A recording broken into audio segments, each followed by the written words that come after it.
'cause I don't give a fuck what you say. Yeah, I'ma do shit my way. Film ini dimulai dengan memperlihatkan sebuah kondisi jalan raya Los Angeles, Amerika Serikat yang sedang mengalami macet panjang yang menyebalkan oleh sebuah proyek jalanan, di mana salah satu di antara mereka ada seseorang yang merasa sangat tertekan oleh kemacetan dan keriuhan ini. Lelaki dengan penampilan sangat rapi ini namun terlihat begitu gelisah dan tidak sabar saat berada di dalam mobil.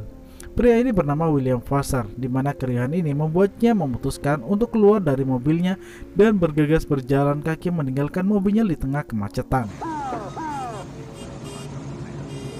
Akibat tindakan yang dilakukan oleh William ini membuat pengendara lainnya yang berada di belakang mobil William terpaksa harus mendorong mobilnya ke tepi jalan.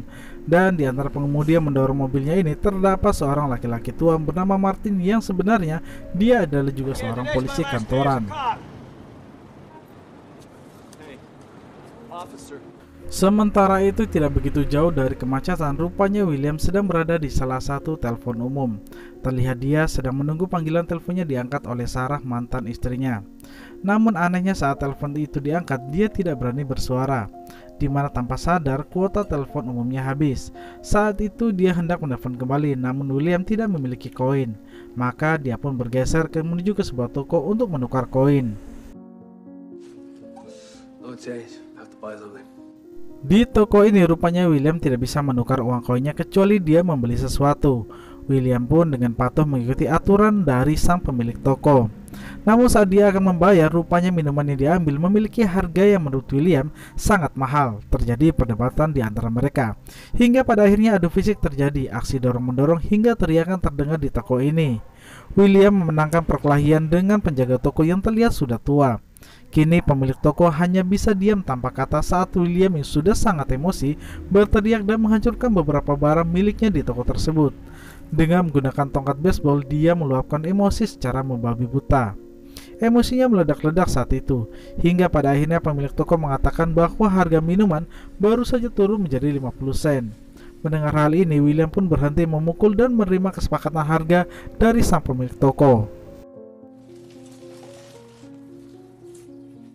Adegan kemudian berpindah ke kantor polisi di mana Martin mendapat kejutan dari rekan kerjanya, yakni tumpukan pasir pantai yang ada di dalam laci mejanya.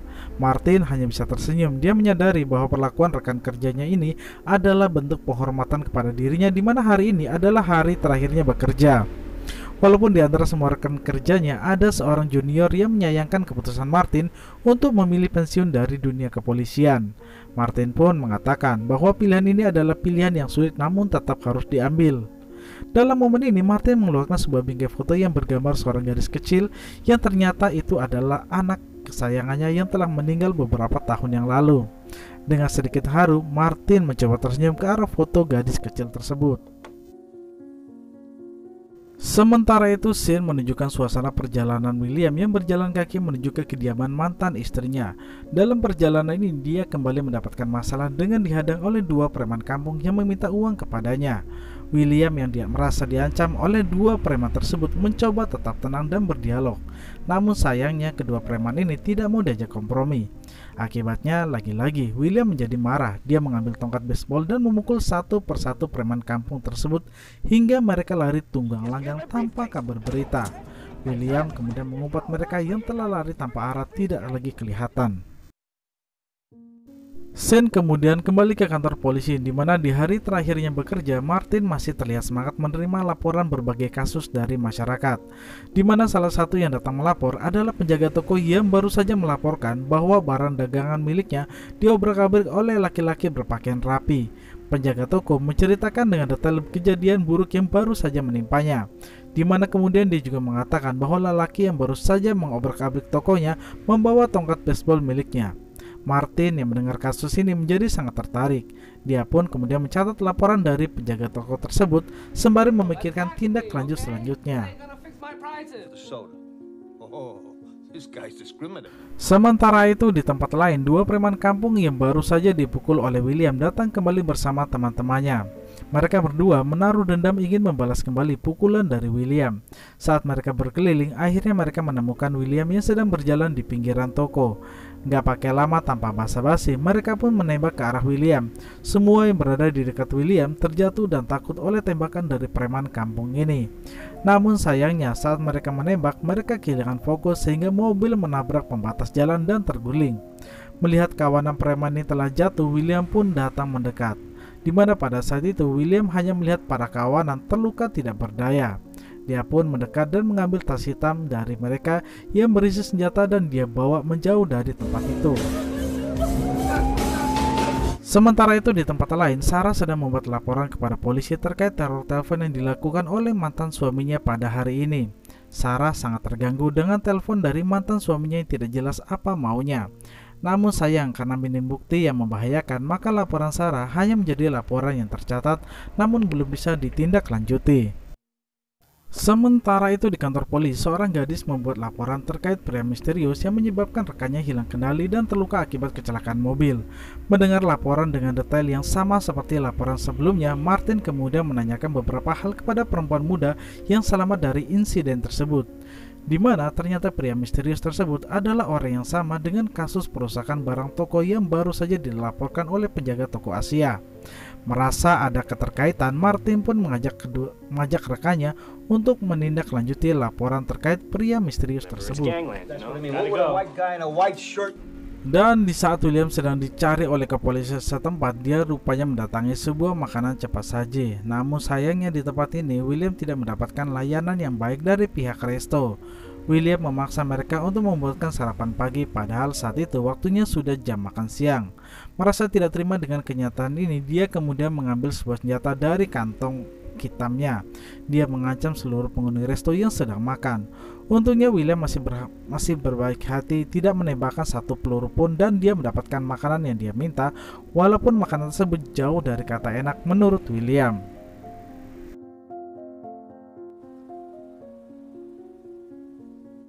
Setelah menikmati makanan ala kadarnya, William pun melanjutkan perjalanannya menuju ke rumah Sarah. Di tengah jalan, William berhenti dan dia tertarik dengan salah satu lampu hiasan kamar. William pun membeli lampu tersebut tanpa menawar dengan harga yang sesuai dengan dari pembeli. Segera setelah mendapatkan lampu tersebut, William pun melanjutkan perjalanannya menuju ke rumah mantan istrinya tersebut. Adegan kemudian berganti saat William menelpon mantan istrinya, namun sayangnya teleponnya tidak diangkat.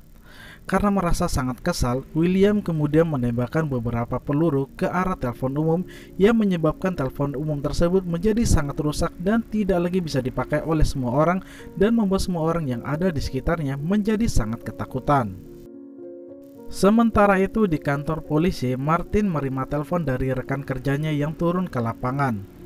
Dari teleponnya ini kemudian dikatakan bahwa pria misterius tersebut telah berbuat onar tidak hanya pada satu tempat namun di berbagai tempat.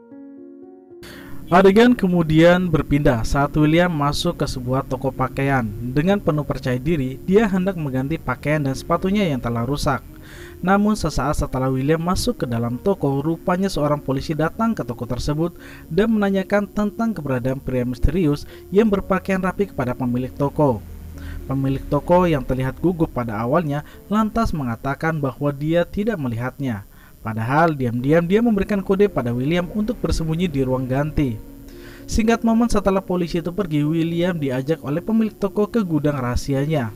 Entah karena dasar apa, pemilik toko dengan bahasa yang menggebu-gebu mengatakan kepada William tentang sebuah gagasan dan perjuangan idealis yang sama sekali tidak dipahami oleh William.